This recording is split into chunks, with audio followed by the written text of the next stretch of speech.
Welcome to this week's edition of Future You. Welcoming onto the stage is my dear friend, Andrew Fulton. Andy, tell me about that Jags win yesterday. We're here to talk about mortgages, Andrea, but I will take 10 seconds real quick because I lived in Jacksonville, Florida for nearly 20 years. Congratulations to all the fans of the Jaguars and the Jacksonville Jaguars organization for being where they are today and playing meaningful games in December and likely now into January. Proud of that organization. Appreciate that. I'm hoping when people watch this, as they continue to watch it in the January month, that we're still excited. Agreed. So I want to talk to you today about home affordability. I feel like everything continues to get more expensive. And when things continue to get more expensive, you have people that thought and hoped and want to be homeowners that are feeling further and further away from being able to attain that goal. So just tell me what you're seeing. What's going on out there?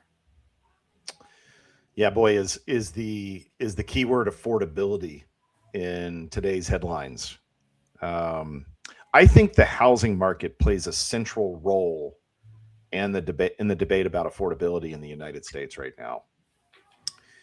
It is harder to afford homeownership in the United States of America today than it was 4 years ago, mainly due to just interest rates have returned to a more normalized interest rate environment, right? Like, 4 years ago, you could get a mortgage interest rate at 3%. Today, you're probably going to be in the sixes, maybe even the low sevens. I've been in this business for 30 years. Plus, I've studied the economics of mortgages and interest rates since really they began in the United States. And our market today for interest rates is normal.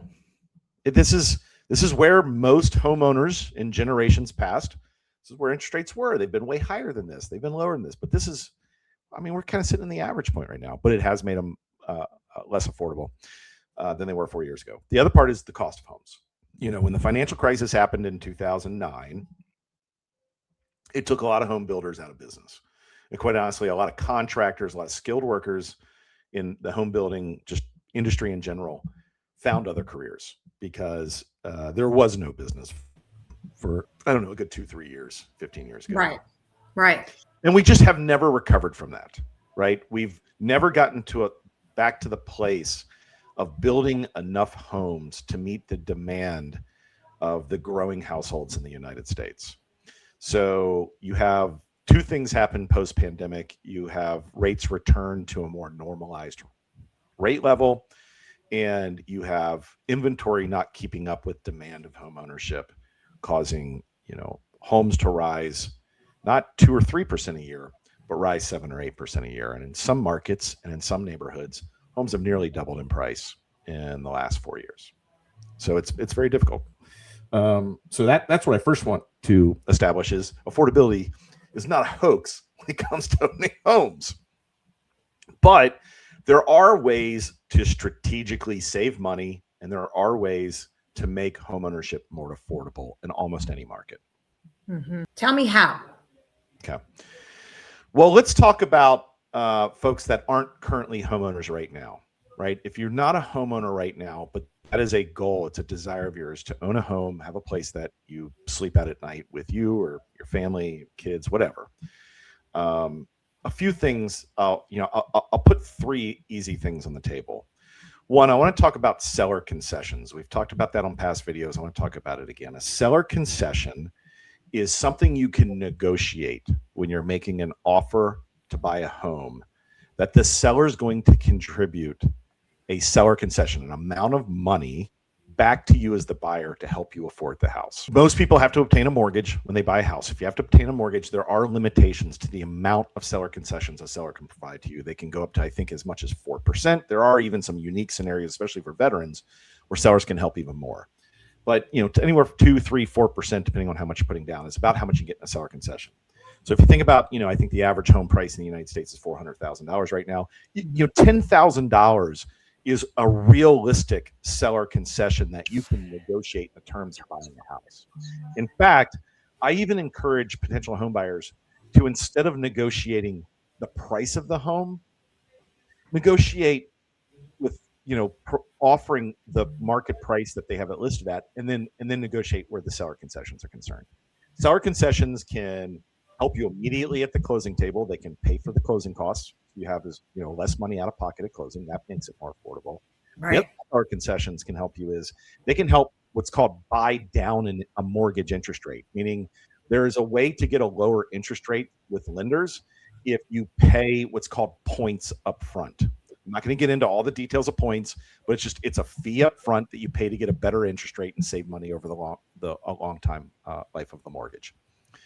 That's where we really try to focus with our clients, is use your seller concessions to buy down interest rates. Because right now, if you got a $10,000 seller concession on a $400,000 purchase price home, you could get an interest rate in the fives and potentially in the mid fives with that seller concession.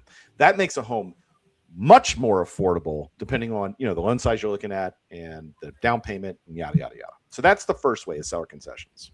Make sense? It does, yeah. The second way is to really, really shop your homeowner's insurance policy. Every homeowner is going to want a homeowner's insurance policy just to protect from the unexpected. You just want to make sure you're insured. And if you have a mortgage, you have to have homeowner's insurance. It makes a difference who you get your homeowner's insurance from. You can get a wide range of policies of what's protected, how much you're insuring those policies. And it's very difficult for the average homeowner, even especially a first-time home buyer, to know exactly how much coverage they need to have. What's the market look like for policies? Most people, when they get homeowners insurance, they might get one quote, maybe two, right? And so, we're a mortgage brokerage company, right? When people come to us to get a mortgage, we have 40 plus wholesale lenders we could potentially get that mortgage form from, right? And there's a huge competitive advantage to being a mortgage broker because I'm shopping for you. I'm out in the market looking for who's the most competitive right this moment. Right. Insurance brokers do the same thing. Insurance brokers have multitudes of insurance companies that they can broker a homeowner's insurance policy through, and they can shop for it. And insurance brokers are very, very good at consulting clients. Insurance agents for the bigger companies, I'm sure, are great too. I just highly recommend, if you're not talking to an insurance broker who can shop for you, a company like Goosehead would be an example. Then if you're talking to a retail insurance agent like a State Farm agent or a Nationwide agent, just make sure you're talking to more than one. Get yourself a couple quotes there, because every dollar matters, and there are insurance policies we see that can be hundreds of dollars better in price than maybe your first quote.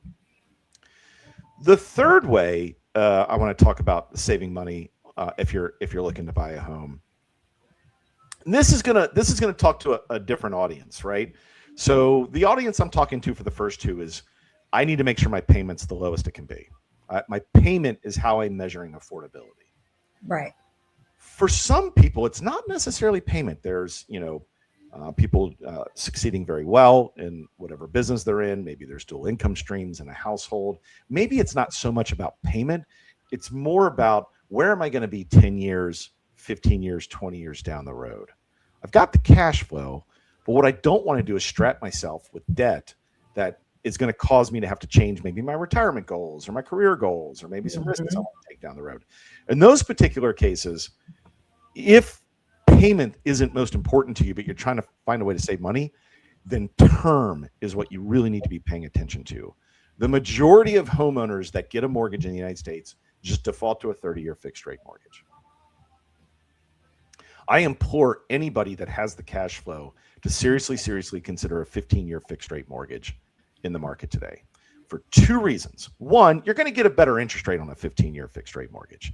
And I know there's all this talk about longer term mortgages, like 50-year fixed rate mortgages. There is a audience for that. But for the audience that has good cash flow, you need to look at shorter terms, 20-year, 15-year, even potentially a 10-year fixed rate mortgage. You get better interest rates on a mortgage the shorter the term, and you pay less interest over the life of the loan. And we're talking hundreds of thousands of dollars. If you take a $400,000 mortgage, you can save up to $180,000 in interest over the life of the loan just by doing a 15-year mortgage instead of a 30-year mortgage. The last audience I'm going to talk to is the audience that actually is in their house today. They want to stay in their house today. They have a mortgage today. How can they save money? Some of the same ways. Shop your insurance every year. Everybody should have a moment where they shop their insurance. Everybody should have a moment where they connect with a mortgage broker or loan officer once a year and say, where are rates right now? Let me compare the rate I have on my loan to the rates that are in the market. And if you can save a half a point in interest rate refinancing, and you think you're going to be in the house for more than 3 years, you need to talk to somebody seriously about applying and locking in an interest rate and refinancing your house. And for some people that have bought in the last few years, that opportunity is now. Rates are down this year. They're lower than they were at this point last year. The third thing I'd say is you don't have to refinance to shorten the term on your mortgage. If you took a 30-year mortgage out 5 years ago and you've been successful, maybe you've gotten a promotion, maybe you're making a little bit more money today, and you're thinking, how can I save even more money? And you're willing to make a little bit more payment on your mortgage. Prepay your mortgage. You don't necessarily have to refinance to prepay your mortgage. Almost all mortgages in the market today do not have prepayment penalties unless you've done something like non-QM. Most lenders don't have prepayment penalties in the mortgage. When you pay an extra $100 a month, $200 a month, or make an extra payment at the end of the year, you take years off the end of your mortgage, and all of that extra money goes straight to principal. It knocks off the principal earlier in the house so that the interest you're paying every month goes down faster and faster and faster, and the amount of principal that you're paying in the mortgage goes up faster and faster and faster. You can make an extra payment a year if you took a 30-year mortgage out today, just one extra payment a year, and you could cut 7 years off the term of the mortgage. And that is maybe not incredible savings today because you're making the extra payment, but the savings that adds up to, it's almost like having another retirement account that you're building, preparing you for a later stage in life. Mm-hmm. Awesome, Andy. That is some amazing insight for those people that are on the fence, not sure where they belong. And I see it up on the screen. As a reminder, anytime you email help@future.loans, that is what we are here for. If you're in a current transaction and it's not going the way you want it to go and you need help, email. If you just want to find out about your current loan or about purchasing a home, whatever it might be, help@future.loans, and we will get back to you right away. Thank you, Andrea. Great talking to you. See you again next week. Sounds like a plan.